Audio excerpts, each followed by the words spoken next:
Yes.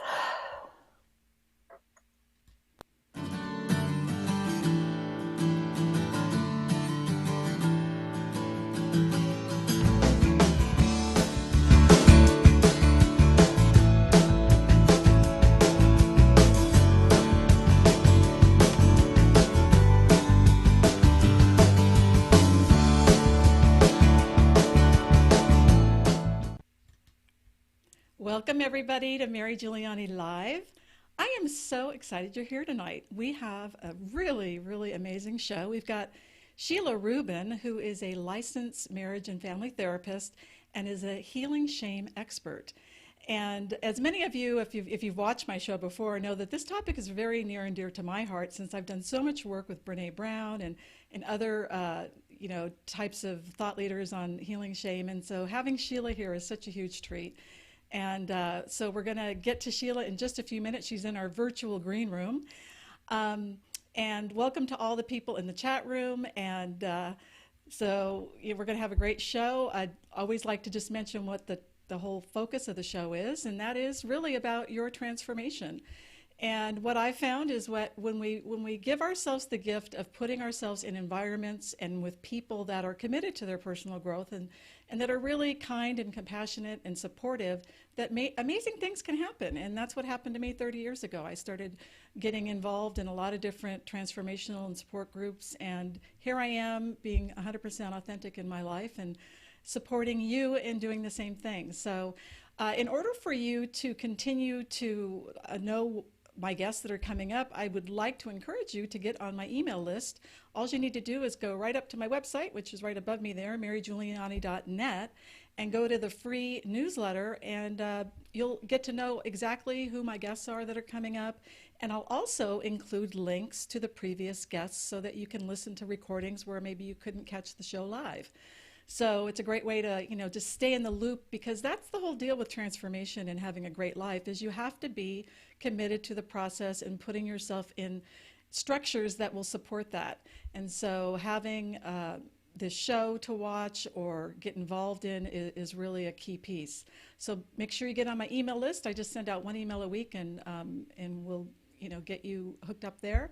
Also, if you've got iTunes, I have an iTunes channel. So just go to your iTunes or your the station of Mary Giuliani Live, and it'll automatically download into your iPhone every single week as well.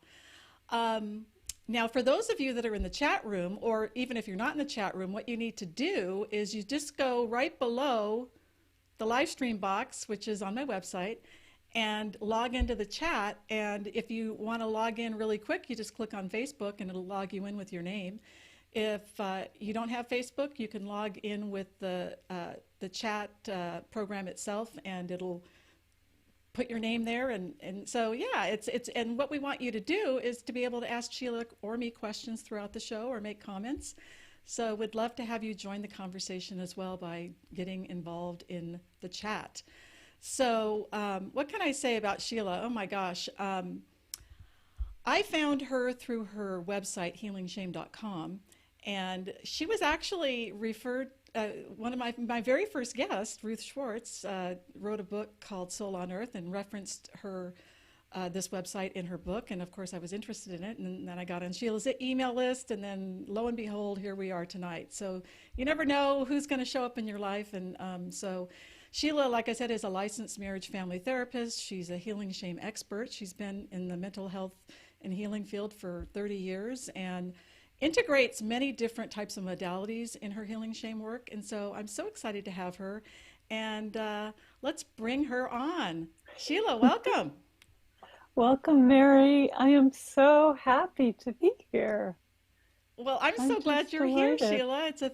Yeah, it's such a thrill to have you. So, one of the things I always like to ask my guests from the beginning is just kind of getting a feel for maybe how you got involved with like healing shame and what sort of motivated you to get involved with this work. Well, I really like that question because I could start now, which is Mm-hmm. my husband and I teach healing shame workshops for therapists because there aren't a lot of places for therapists to learn how to work with shame. Or I could go before that and say that I, really figured out how to work with shame with the clients in the hospital who had an eating disorder because I Mm-hmm. recognized their inner critic. I recognized that voice was just putting them down no matter what. And I could go even before that to, Mm-hmm. just the shyness, the real Yes. shyness of childhood, of, just, being so shy and not being able to, be uncomfortable talking to the other kids, and just Mm-hmm. the way that the shyness kind of, just feeds on itself. And, Mm-hmm. it's only a couple years ago as a therapist that I realized that that shyness was actually shame. You know, Uh-huh. it Yeah. was Yeah. the shyness, the embarrassment, the social anxiety that I had as a kid, all of Yeah. those confusing emotions. That was actually the emotion of shame. I didn't know Wow. that, Yeah. and it's like a Wow. light bulb went off. I was doing this lecture on, just it was a neurology lecture about all the different emotions, and they were describing shame and how it, combines with other emotions that shuts down the body and shuts down the Right. nervous system. And I was like, wait a minute, this is this is Yeah. very familiar. I know that really well. That happens with my Right. clients, and that used to happen with myself. Right. So it's been a lifelong journey, Right. going from, what was bothering me into becoming a therapist to help other people, and now how to help other people with shame. And Wow. I'm so honored to be able to talk with you about this. Well, I am so honored to have you. As I've mentioned to you before we got on this interview and other people through the show, Brene Brown sort of blew the doors open of shame on a huge public level. I mean, I remember John Bradshaw back in the 80s, and he was, I mean, that was really cool, and yet it just wasn't on the level that Brene Brown brought it out for me, and I did a lot of work with her. She's got curriculum that she trains therapists in and stuff, and did a lot of work with Yes, her curriculum, and it was wonderful. really, really transformational. I mean, on every level. And I didn't realize that I still had a lot of unhealed issues regarding shame. And, I mean, now that I look back, I mean, being raised Catholic and being a lesbian, and I mean, it was like kind Wow. of built in in a way. Yeah, it's But all connected. yeah, so for the viewers, I know that a lot of times there's confusion about the definition of what shame is compared to like guilt or embarrassment. So could you maybe help, you know, make that distinction? Sure. Shame is a primary emotion, and it's on a Mm-hmm. continuum. At this end is kind of very light shame, like embarrassment or social Mm-hmm. anxiety or just feeling Mm-hmm. uncomfortable. And on the shame continuum, it goes all the way to, feeling stuck, feeling frozen, feeling nothing's good with me, all the way to humiliation, all the way to exile. So that is the continuum of shame, and it's a primary Mm-hmm. emotion, and we feel it in our bodies when we get triggered, when shame comes up. Right. Guilt, on the other hand, is it's a mixture of several feelings, and often guilt is somebody feels guilty about something that they did or that they didn't do, and it keeps them in that head place about that they're a good person or what they wish they could do. And it Mm-hmm. often, it's this conversation up here, whereas if I say, try, instead of using the word guilt, just try using the word shame, and say I feel shame around that, then boom, they drop into their body. And so Oh, then we can interesting. work with the shame. Yeah.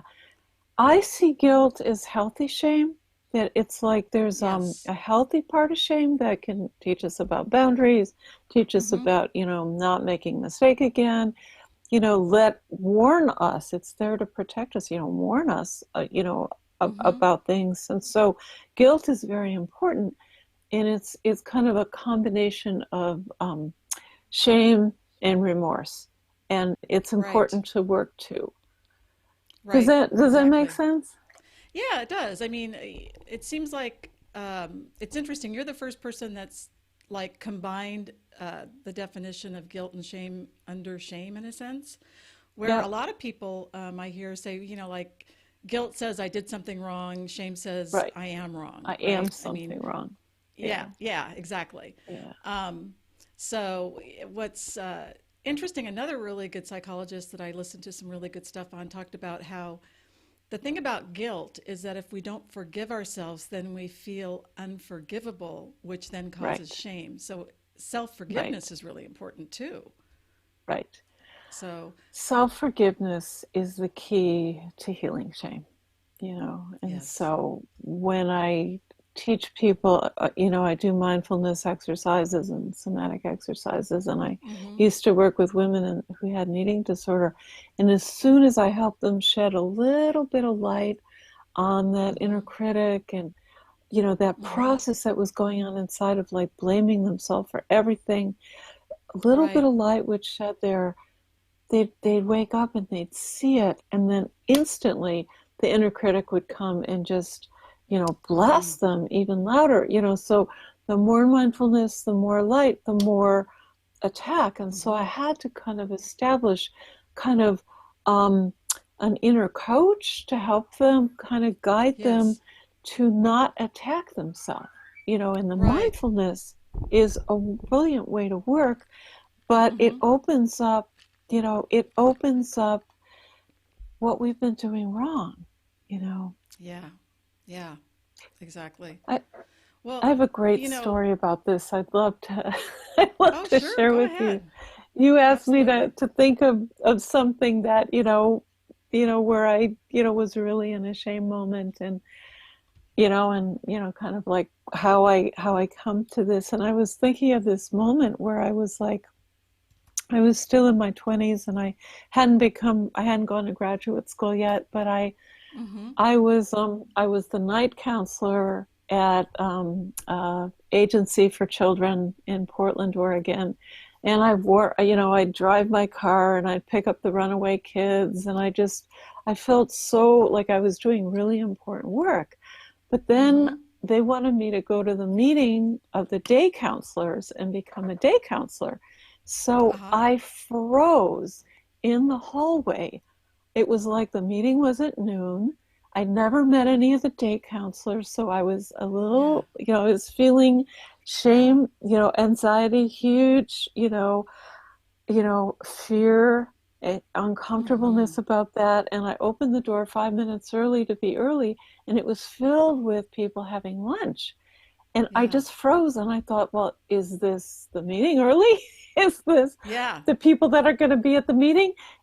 Should I say hello to them? Should I not say hello to them? And this inner critic just started up Yeah. with me. It's like, how can you be a day counselor if you don't even know how to talk to these people? And I closed Yeah. the door. I went and I stood in the hallway, and I was like frozen on the spot trying to figure out, how am I going to get myself through this door in 5 minutes to be there for the meeting? And Right. that was the inner critic attacking me, and just like all of the shame,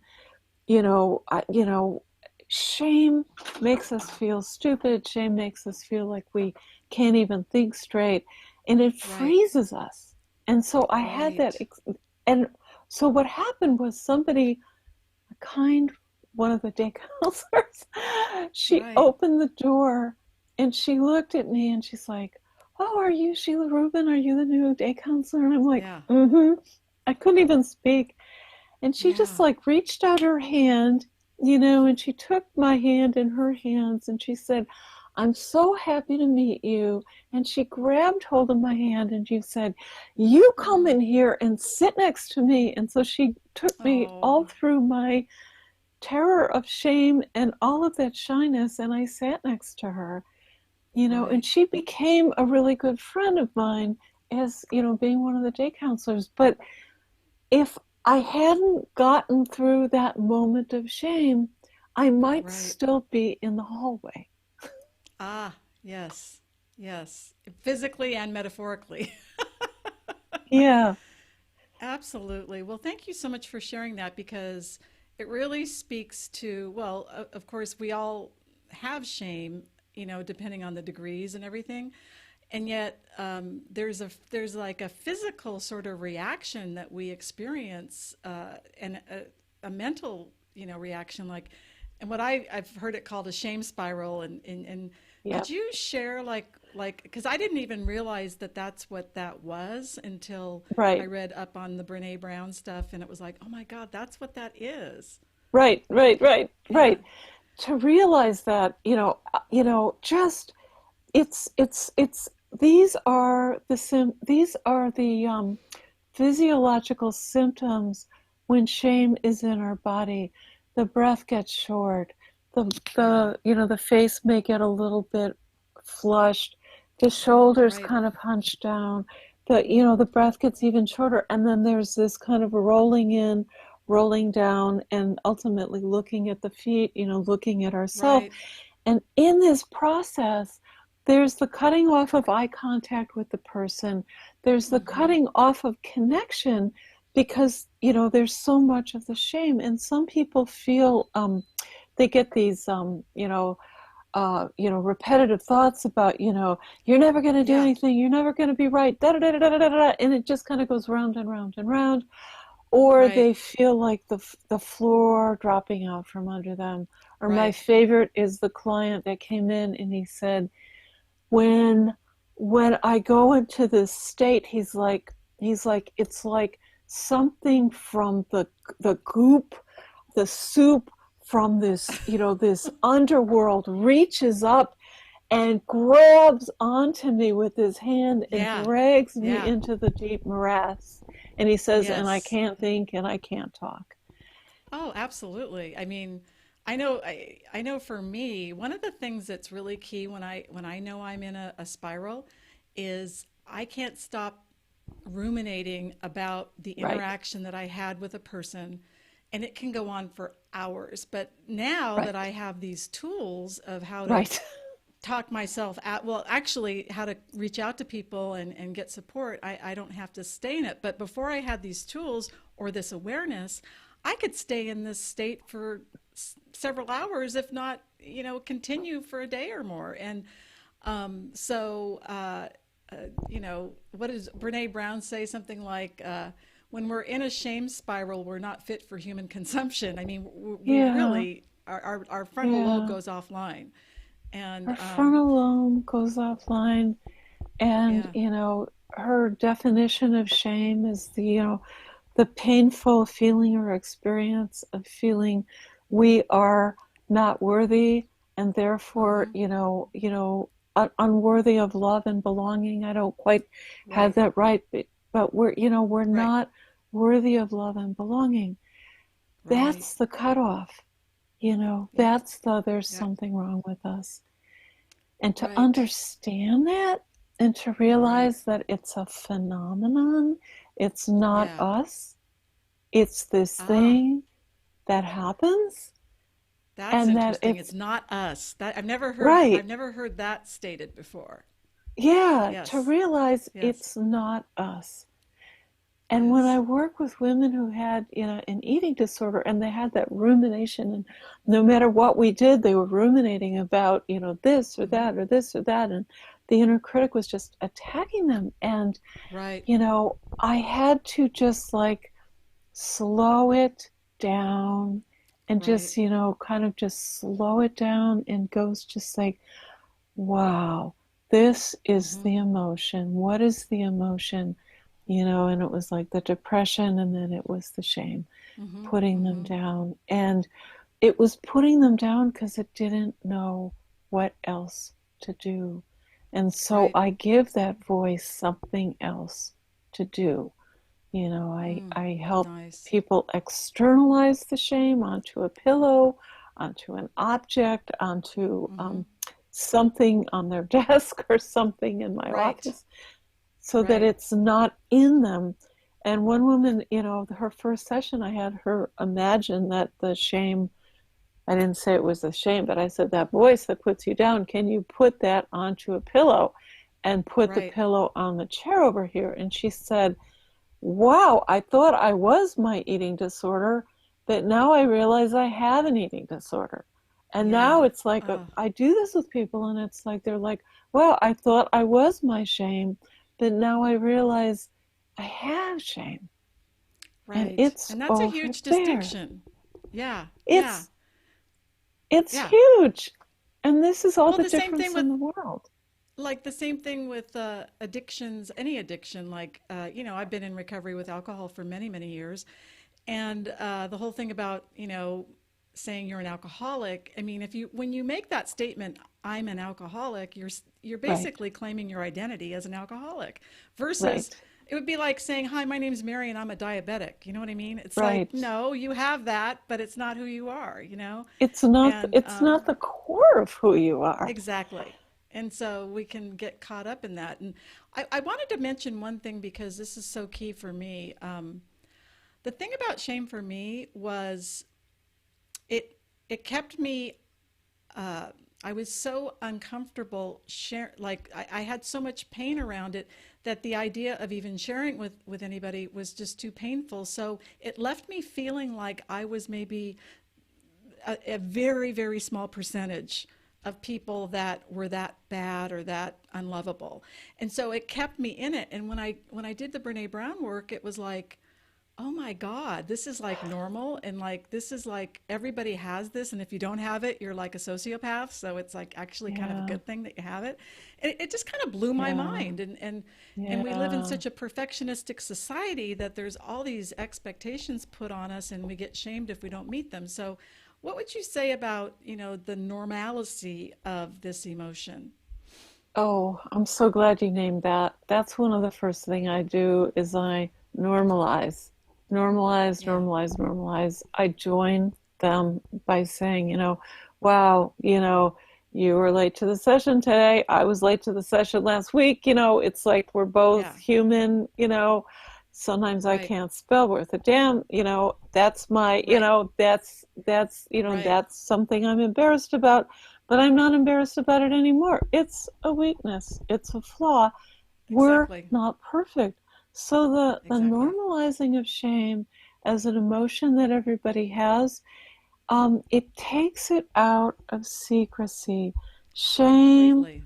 thrives on In secrecy. secrecy. Right.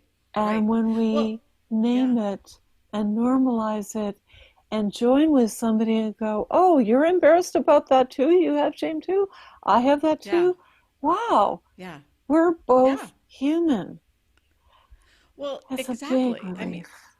it is a big relief and yet it's I guess in some ways to me it still feels like like the whole thing about bringing up shame triggers shame in people. And so people that haven't worked through their shame a lot of times don't even want to talk about it. And Right. so, because then they think that, oh my God, there's something horribly wrong with me and I don't want to really even disclose this. Um, so normalizing it is so key. And I guess, And that mhm, piece you said about people not wanting to talk about shame or ask about shame, that right. happens a lot where, somebody will just feel, embarrassed because they're going to get home late, and they're like, Hmm.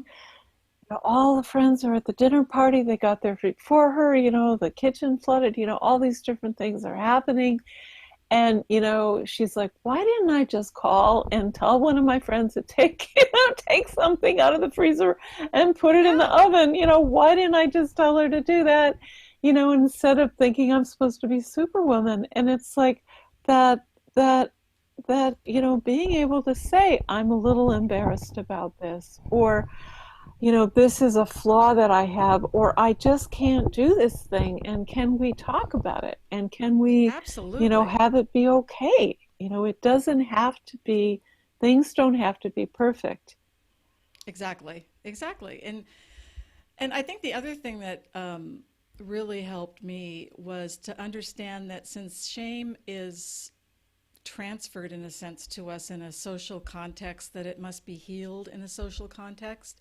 And that when I was in Yes. a spiral, the best way, and I was blown away by this, the best way for me to pull myself out was to call somebody that I knew I could trust that would be empathetic and kind and just talk Yes. about it. And just Yes. by talking about it and being met with kindness and compassion, it like it was a magical pill. Like within like 10 minutes, I Yeah. was over it. So That's how does, so beautiful.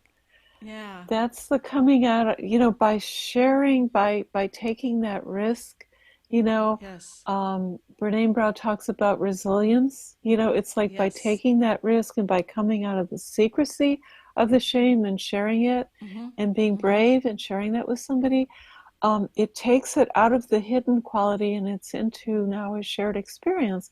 And yeah, to receive shame with kindness and compassion, mm-hmm, that mm-hmm, is what is healing.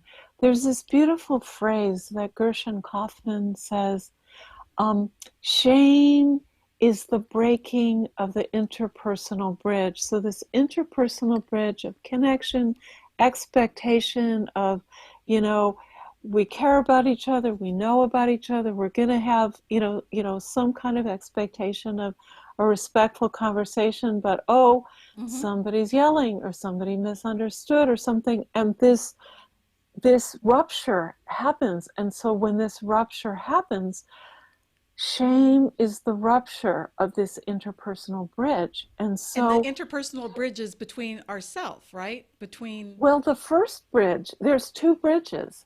One is okay, the bridge where we get shamed on the outside by okay, somebody looking up their nose at us or thinking they're right, looking up their nose, or somebody right, saying, you know, you misspelled those words again, or, right, you're late again, or you blew it again. Something we hear out there, and it's somebody we respect, and then suddenly instead of feeling like, oh, they got me, I got them, suddenly we're down here and we're like less right, than. And so right. when we're in this less than place, what we need is, how do we restore that bridge?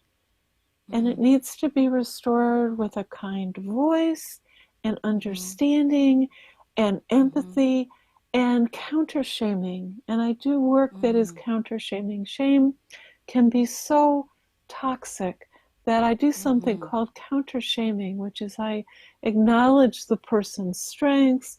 I acknowledge mm-hmm, their, what they have going on in their life.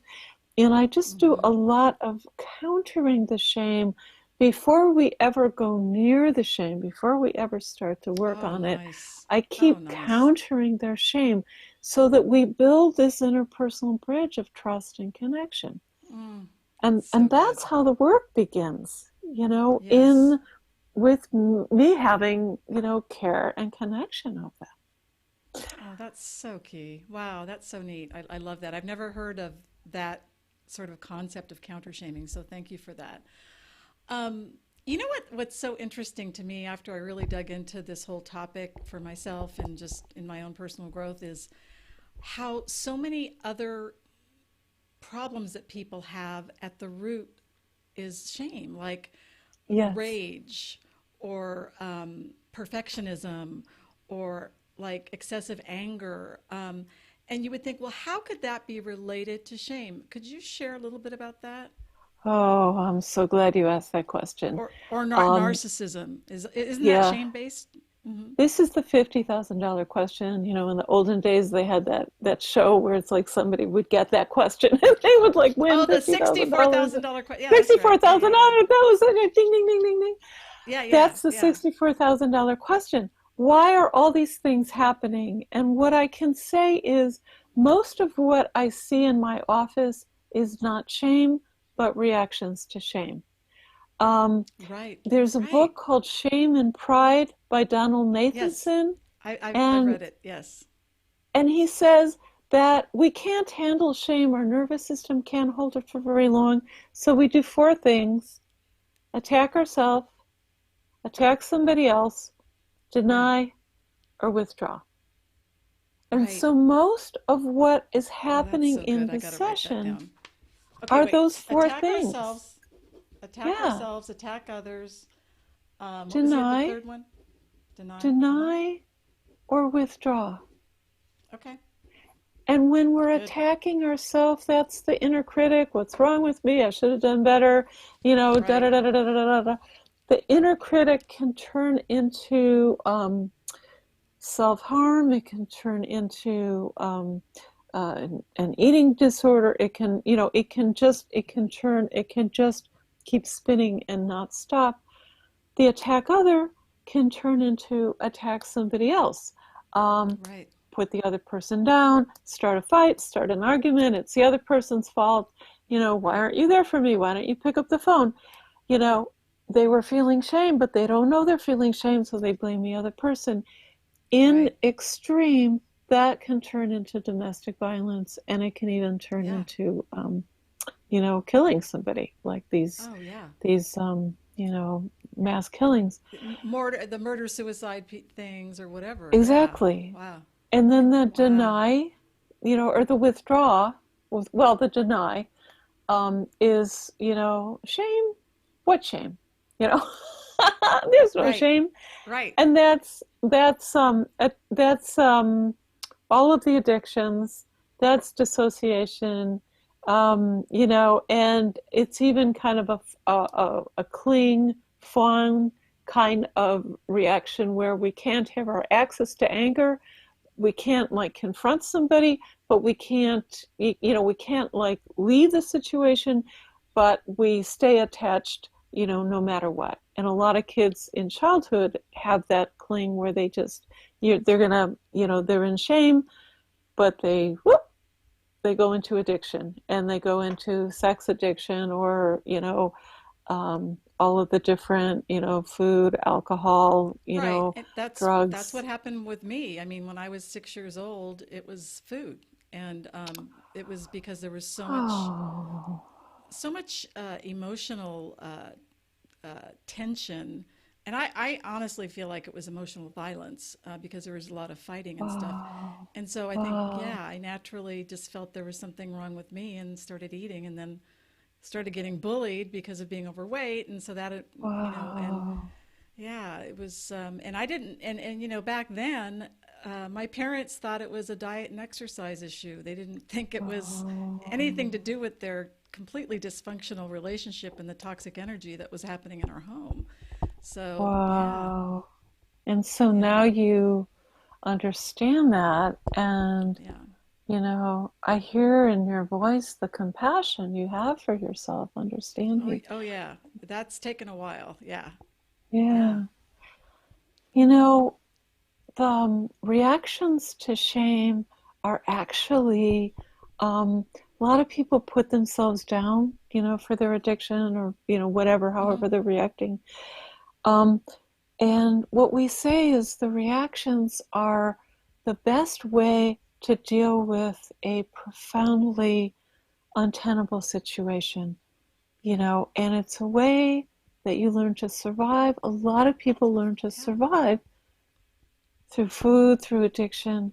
And then at some point, then there's the work of realizing, oh, let's look at the S word. I call it the S word, It's like the What's the S shame word? that's in Oh, this the shame word, word. Okay. Yeah, Right? yeah, It's like, okay. I did this talk Yeah, called the dreaded S word. It's like nobody wants to go there. But it's like, nobody wants to talk about, but it's like, wow. So there you were realizing that that's what you grew up with, and now here you figured out so many pieces, and then the yeah. shame piece is part of that. You were reacting to that. Right. And when you're a little kid, I mean, you just download whatever your parents say to you and believe that it's true. And so there, Yeah, I believe there was something terribly wrong with me. And now I know it was a lie. And I have right, that level of compassion and forgiveness and self acceptance. But back then, I didn't know any different. And I mean, even, the thing that really bugs me is our culture. If you think about it, there's so much. Have you noticed? I'm sure you've noticed. I mean, you're an expert in this. Like the news or just the media, there's so much energy around shaming people.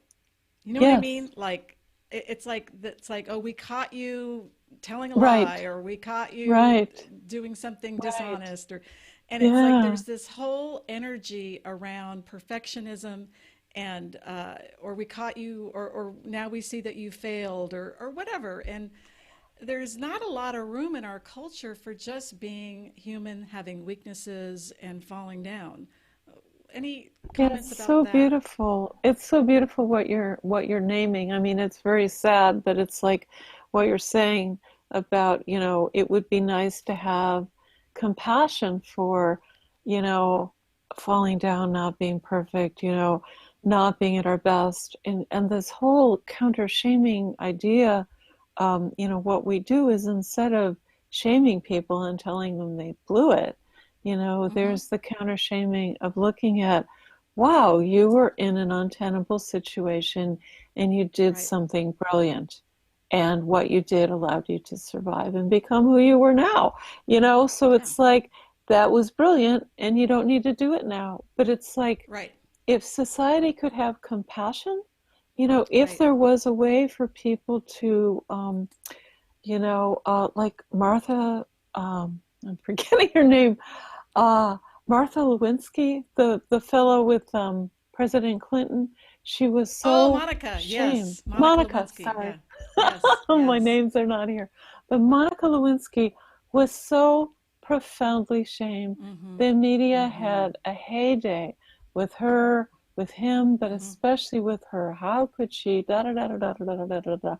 And I Right. read something that she wrote about she had to really take herself off social media, go into isolation, do some therapy work on herself. And then she found a way to come forward in an anti bullying campaign. And she works with this Yes. anti bullying work, which is the opposite of shame, it is counter shaming.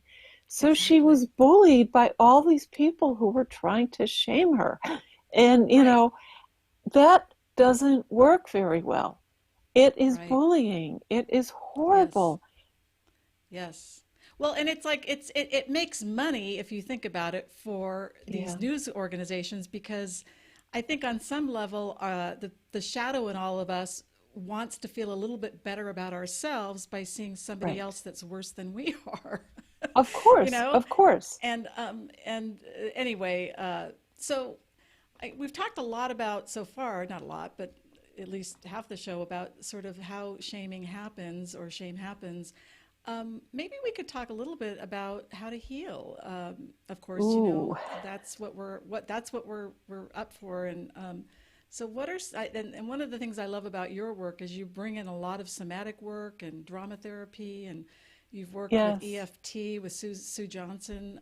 So, would you mind sharing a little bit about some of the wonderful Yeah. things you're Oh, doing? yes. And Diana Fosha's work. And, Mm-hmm. I, because I am a marriage and family therapist and a drama therapist and a somatic therapist, I combine all these different modalities, and I'm tracking where the client is in relation to their shame. And in the Yeah. moment, I'm finding a way to help them have a little bit of distance from the shame.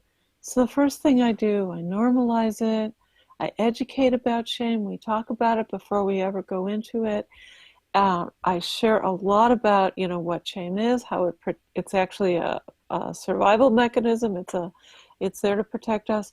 And then I do the externalizing of the shame, which is to Mm-hmm. try and get that inner critic, that shame voice that puts the person down, that ruminating voice. Mm-hmm. And I'll Mm-hmm. say, can we draw that? Can we put Mm-hmm. that? Can we imagine putting that on a pillow over here? Can we imagine, putting that on this rock or this object or this symbol, you know? Mm-hmm. And then when it's out of the person and it's not them, it's over there, then they're feeling like, oh, I'm not my shame. The shame is over there. Then we can Yeah. actually have a conversation with it. We can talk to it. We can actually interact with it. And Right. that's the first connection of the person actually feeling like they're a whole person, Yeah. feeling their nervous system, without the shame in it. Yes. Temporarily, there's a whole, process of working through the shame, ultimately figuring out where did it come from. So Right. I'll have them, figure out where do we want to give the shame back to? Was it a Yeah. teacher in high school who made fun of the artwork? Right. Was it a parent who was, shaming somebody about, that they have to diet? Was it, Right. somebody who was a misattunement, unintentional, Right. but was terribly shaming. And we use the imaginal realm to go back to that moment with Mm-hmm. precision and figuring Oh, out nice. what what happened. We replay that a little bit, and what needed to happen? Did it need Mm, to be how witnessed sweet. by a loving person? Does it Mm-hmm. need to be witnessed by me, by the Mm-hmm. parent, and we start Mm-hmm. to change the story of what happened. Eventually, Yeah. we give the shame back to where the shame came from, Oh, I not love it. in real life, but back in history. And eventually, the person takes back their dignity and they takes Oh, back their true nice. pride, not the false pride. And they take back a little bit of the healthy shame. And Well, one of it's this, so key. Yeah. yeah, yeah, Really does quick, that make sense? Yeah. oh, it totally does. Danny Cordova is in our chat room, and he has a question for you regarding Ooh, love regarding question. this. He says, which type of therapy do you like the best for dissolving shame-based social anxiety? Well, the shame that the healing shame work that I created is what I recommend. And my husband and I, he's a board certified coach, and I'm a marriage and family therapist, and we created a form of healing shame work called, this healing shame process. Um, Mm-hmm. and so if you go to our website, Yeah, healingshame.com, healingshame.com. there Mm-hmm. are actually practitioners on there that have trained with us. They've gone through our training Mm-hmm. program, and Mm-hmm. they're available to work in person or over Skype. And they're both, there's some coaches, there's some lot of therapists, and there's even a fellow that is he's a shaman. And then Love there's it. a fellow who's an SEP, so he's somatically trained. So this is the work I recommend, is the healing shame work that my husband and I have created that And that really includes like, works oh, with it. sorry. So, Yeah. and you're in just, I'm wondering if Danny might have meant like maybe what specific modalities within your Modalities, love it. Yeah. realm could be most effective for social anxiety, or are there any Yeah, specific? sure. I'll give you an example of social anxiety. I work with social anxiety, first by normalizing it. And I'll share that I had it when I was younger, and I share Mm-hmm. how painful that was. So I normalize it and I join with the person. And then at some point, I might have them tell a story. So we do a little bit of storytelling about Mm-hmm. when they felt social anxiety. And then I might have them, act out how they wish they could be. Instead of being Oh, socially anxious, how did they I wish if love they that. could act as if, you know? I love And then that. maybe just the gesture, the posture of like, how would you Yes. sit if you Yeah, didn't have it for 2 minutes, And then we try it on for 2 minutes and we sit in I that love it. posture and it's like, what would you say? And so it's a little drama therapy, it's a little Yes. somatic therapy because we're coming from the body, and Uh-huh. it's a really alive process, because when Yes. social anxiety starts to change, the person begins to feel themselves in a new way, and the shame around the shame around the shame starts to open up, and instead of so much shame and embarrassment, the life force starts to come through. So Yeah, that's what the I experienced. playfulness and the Yes. fun and the what do you really want to Yeah. do with your life energy comes through. Yes. And then we go back Absolutely. into the social anxiety and what gets in the way and what's the shame around that. And then we Yeah. spend a little more time coming out. And so, a little bit of role play, a little bit of Right. storytelling, It's somatic it's work very going experiential, inside, it sounds like. Yeah. very experiential. You know what? I have another question in the chat room from Annie Fisher. And Annie says, Sheila, you said externalizing the critical voice by putting it on a Yes. pillow. Did you mean externalizing the critical voice of the one that receives the shame? They are two different parts, yes? Yeah. Yes. Yes. We have many different parts. And the first thing I do is to try to externalize that negative critic, the critic that's just blasting the person. And I'll say, what is that negative voice saying to you right now? Mm-hmm. Mm-hmm. Right now? Mm-hmm. Right now. What are they saying Mm-hmm. right now? Yeah. And let's just like, let's take this pillow and just imagine that this pillow was saying that, and we're just going to put it over here. So have Right. that I externalize that. And then at some Yes. point, I may externalize how they talk to that critic. So there Right. might be different parts of the person. I do a lot of empty chair work and a lot of role play and role reverse. And so then that Oh, would okay, be great. the person role playing themselves, talking to the negative voice, and and how does that go? And we can do it different ages, we can do it different developmental Mm-hmm. stages, we can do it different places in the person's life. And then when we have it on an object or a pillow, I'm tracking what needs to happen next and what needs to happen next. Okay, awesome.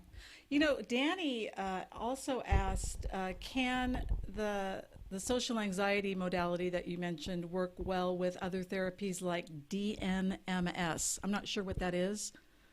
I'm not DNMS. familiar with, I don't know the Okay, initials. maybe Danny, Is you there, can put that in the chat room. Yeah. You know, the other thing I wanted to ask you, Sheila, I know for me, I noticed when I really uncovered a lot of my own shame stuff and started really doing a lot of healing, the relationships that were in my life were sort of a mirror. yes, They were sort of supporting the shame. You know what I mean? yes, And so, yes, and before I did my shame work, I noticed that when people would criticize me, I would like, well, I would automatically accept that, like, oh, yes, that is a problem that I right, have, or right. versus, really questioning that and wondering if that was their stuff or my stuff. And so, what do you have to say about things that change or how to Yeah, sort of wow. redefine your relationships? There's a great free ebook on my there's a link I want to tell people about that'll answer that, and at sheilarubin.com, and Mm-hmm. it talks about it looks like this. It's the Strength, Resilience, and Hidden Shame guidebook. Oh, I don't know if right. you can Which is see that. excellent, by the way. You guys should Thank definitely, it's a free you. thing. Yeah. It's Yeah. free and it'll connect people to my newsletter. But this talks about having, beginning to develop a level of resilience, level of resilience and a level of strength to be able to notice when somebody, gives a put down. And often, Mm-hmm. I'll say to people, because it's so automatic, people are so used to, being put down. And I'll say to somebody, well, do you feel like this? Do you feel like you're suddenly Right. down there, like they said something and you're down here or way down here, and just kind of like having those hand motions helps me kind of, non-verbally talk about that, one up, Right. one down. But Right. the being able to notice when there's a subtle put down or a subtle just diminishing or a subtle shaming, and it's Right. usually not meant in that way. Often people mean it, they're just trying to, say, something to reach out in it, and they don't realize that it might be shaming. And so, kind Right. of developing a resilience inside to say, oh, okay, well, maybe they think that I'm going to be, whatever, maybe they think Right. I don't know how to drive very well or something. And so that's their picture of me, you know, Right. from whatever, you know, many years ago, or their picture of, Yeah. drivers or whatever. And I don't have to take that on, and just Right. kind of like pausing and going, does that fit for me? I don't really Right. want to take it on. And then there's that place of healthy shame that has to do with the withdrawal reaction of the shame, is to like to be able to withdraw enough from that little bit of shaming and go, whoa, okay, I'm gonna Yeah. withdraw, I'm gonna feel this. Yeah, that's a little bit of shaming. And then figuring out a little adjustment, well, maybe there is something about my driving. Maybe Right. I was driving a Right. little fast. And then the Right. healthy shame is kind of a reassessment, and a Ah. taking that comment into healthy shame is there's a reassessment, and suddenly that person can actually begin to, you know, grow and change and have the healthy shame based on the feedback rather than, keep it in the Yeah, it shaming themselves automatically just place. coming from that shame messaging. Well, you know what's interesting Yeah. for me? I noticed once I got a lot of healing under my belt that a big part of my recovery with this was being able to, well, first of all, I was so phobic of conflict because conflict, like in other words, bringing something up to somebody by saying, I was uncomfortable with what you said. A lot of Yes. times I wouldn't say anything because conflict is usually involved, it would trigger shame for me. But once I got Yes. enough healing around it, I was able to say, I'm uncomfortable with what you just said, and I really care about a relationship, and let's talk about it. Or, sharing an opinion that I normally wouldn't share, and stuff like that. Those were big, Yeah. ways for me to practice courage, and eventually led me into doing what I'm doing now. I mean, I was at a place in my life. Beautiful. I mean, thank you. I was at a place in my life just 5 years ago where I felt too vulnerable to even be on Facebook, even just as a regular person, like at all, until I did a lot of this work. And so it's amazing how that resilience can completely, developing shame resilience can completely transform your life. And I know in the beginning, I think I thought, well, I just want to get rid of all the shame. Right. And what I learned is that it never completely goes away, and it shouldn't, because like you were saying, there that you Yeah. need to have some healthy shame. In other words, it's sort of like humility, isn't it, in a way? I mean, Yeah, a little bit, like maybe 3% shame, you know, yeah, just like yeah, versus a 97. little bit of shame, not 90% shame, 3% Yeah, shame, yeah, or if it's yeah, something that is like really, we're still learning, maybe 5%, but just right, a little bit of shame to remind us, but not trigger us. And that whole right. thing you're talking about, developing resilience, developing, a boundary, developing a kind way, to talk Right. to ourselves. It's like, those are beautiful ways, to work with shame, and also to be able to, push the shame away if it's unwarranted, and just be able Hmm. to, Yeah, write it down and close the book. Or imagine I love putting it. it in a little box and closing the top of the box. But just, Yes. doing some act that actually, you know, you know, shuts that shame off until it's time to like look at it. And then, Yeah. noticing how resilient you are. It's just beautiful. It's Oh, well, absolutely thank you. beautiful. It's been about Yeah, at least, well, I mean, I've been on this path for 30 years, but just this specific shame work has been, I'd say, about 4.5. And wonderful. literally, like I said, I wouldn't even be doing this. I mean, there's no way I'd be doing this show. It's so uh, wonderful that you're doing the yeah. show. My husband and I had a blame shame dynamic. We've been together about 14, Oh, 15 I'm years. so glad you're going to talk about this. Yes. And That's how it shows and up the in reason, relationships. right, and the reason, we're still together, it's a long story, but we teach our healing shame workshops for therapists because we had one doozy of a blame shame game. It was very, very, very Yes. intense, very, very, very Yes. painful. And the more he would reach out to me, and he would be telling me what I was doing wrong, and he was attacking other by telling me how bad I was, and how whatever I Right. was doing wrong. And then I of course react to shame by attacking self. So I was like writing lists, all the things I need to change, all the books I need to Yep. read, and Yep. I was Yep. attacking That was myself, me. withdraw, That was withdraw, me. withdraw. And the more and the more I would withdraw, then he was like, well, where is she? So he'd attack even further. And in emotionally Yeah. focused therapy, Sue Johnson calls that the attachment protest. He was protesting. He was saying, where are you? Where are you? Where are you?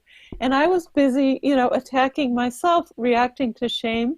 And the more he was, doing that, Right. attacking, not physically attacking, but Of course. verbal attacking, and Right. energetically attacking, and it didn't feel good, and it got loud sometimes. And so we realized it was this horrible, he would blame me, and I would feel shame, and then I would feel shame, and I would shame him, and we had this Yep. blame shame. And so Yep. we unpacked it Oh, that is very so beautiful carefully. because so many relationships don't survive it.